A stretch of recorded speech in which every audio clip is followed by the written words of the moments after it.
रात का समय था। चारों ओर गहरा सन्नाटा फैला हुआ था। आकाश में असंख्य तारे चमक रहे थे।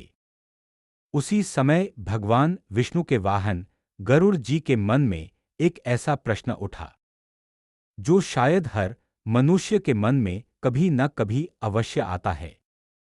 गरुड़ जी ने भगवान विष्णु से विनम्रता से पूछा, हे नारायण, इस संसार में कोई जन्म लेते ही सुख सुविधाओं से घिरा होता है, तो कोई जन्म से ही दुख और अभाव में जीवन बिताता है। कोई व्यक्ति बिना अधिक प्रयास के सफलता प्राप्त कर लेता है, जबकि कोई जीवन भर संघर्ष करता रहता है। क्या यह सब केवल संयोग है, या इसके पीछे कोई ऐसा नियम है जिसे सामान्य मनुष्य नहीं जानता? भगवान विष्णु मुस्कुराए। उन्होंने कहा, हे गरुड़, इस सृष्टि में बिना कारण कुछ भी नहीं होता जो दिखाई देता है। उसके पीछे भी एक अदृश्य कारण होता है। मनुष्य केवल वर्तमान जन्म को देखता है, इसलिए उसे भगवान का न्याय समझ में नहीं आता।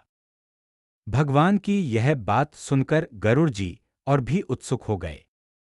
उन्होंने पुनः प्रश्न किया, प्रभु, क्या मनुष्य का भाग्य जन्म के समय लिखा जाता है?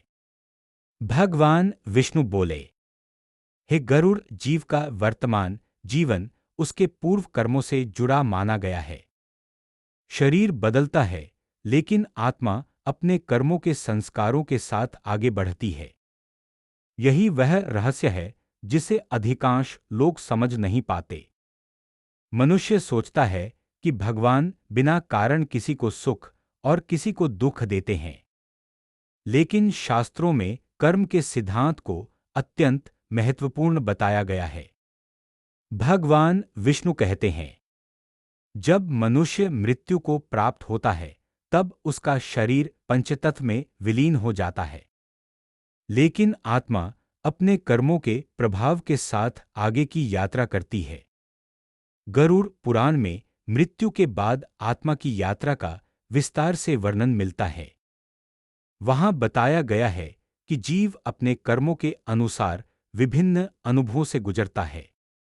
यही कारण है कि शास्त्र मनुष्य को बार बार धर्म, सत्य, दया और सेवा का मार्ग अपनाने की प्रेरणा देते हैं।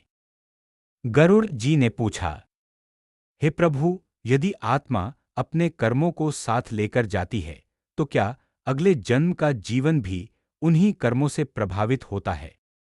भगवान विष्णु बोले, हे पक्षीराज, जैसा कर्म वैसा फल। यह ईश्वर का अटल नियम है।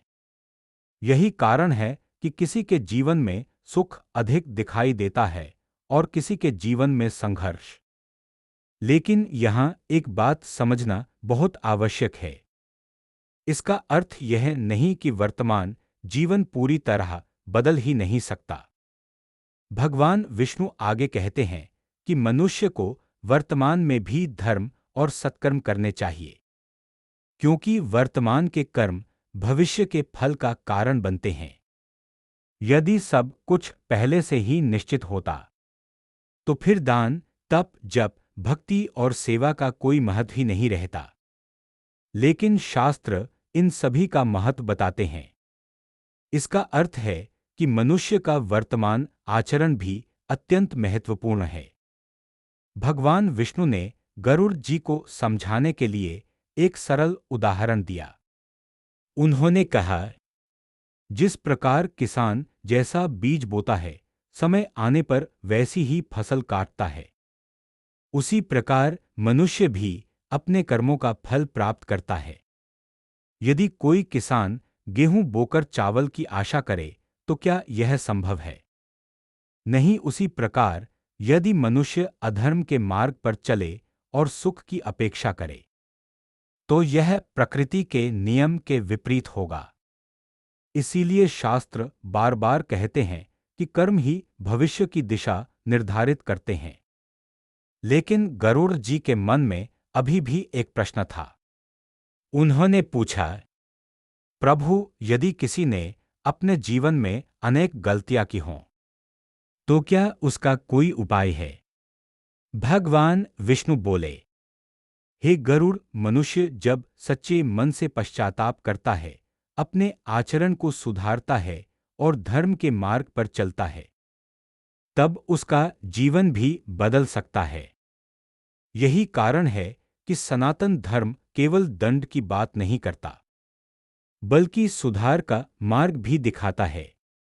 भक्ति, सत्संग, दान, सेवा, सत्य और करुणा, इन सबको इसलिए महत्वपूर्ण माना गया है क्योंकि ये मनुष्य के भीतर परिवर्तन लाते हैं।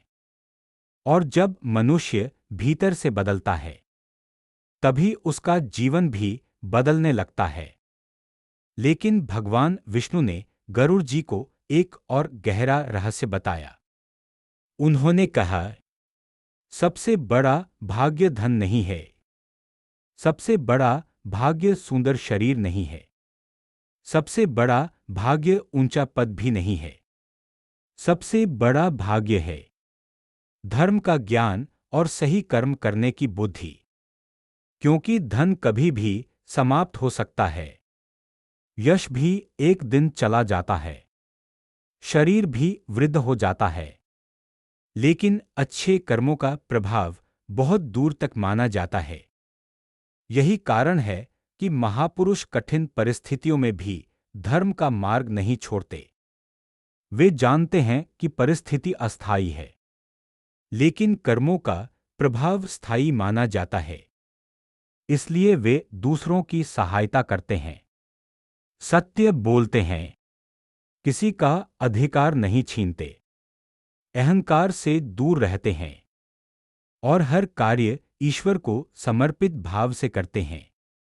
भगवान विष्णु ने अंत में गरुड़ जी से कहा, हे गरुड़, मनुष्य को अपने भाग्य की चिंता करने से अधिक अपने कर्मों की चिंता करनी चाहिए, क्योंकि जो आज कर्म करेगा वही आने वाले समय का आधार बनेगा।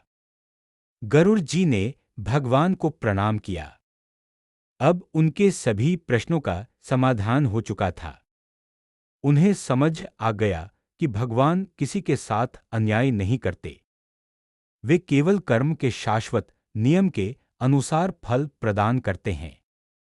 इसीलिए यदि आज आपके जीवन में कठिनाइयां हैं, तो निराश मत होइए। धर्म का मार्ग मत छोड़िए, सत्य का साथ मत छोड़िए, क्योंकि शास्त्र यही सिखाते हैं कि वर्तमान का सत्कर्म भविष्य के लिए आशा का बीज बन सकता है। और शायद यही इस पूरी कथा का सबसे बड़ा संदेश है। मनुष्य का भविष्य केवल यह सोचकर नहीं बदलता कि उसका भाग्य क्या है, बल्कि यह देखकर बदलता है कि आज वह कौन सा कर्म चुन रहा है। इसीलिए कहा गया है, कर्म ही मनुष्य का सबसे बड़ा धन है और धर्म ही उसका सबसे बड़ा रक्षक।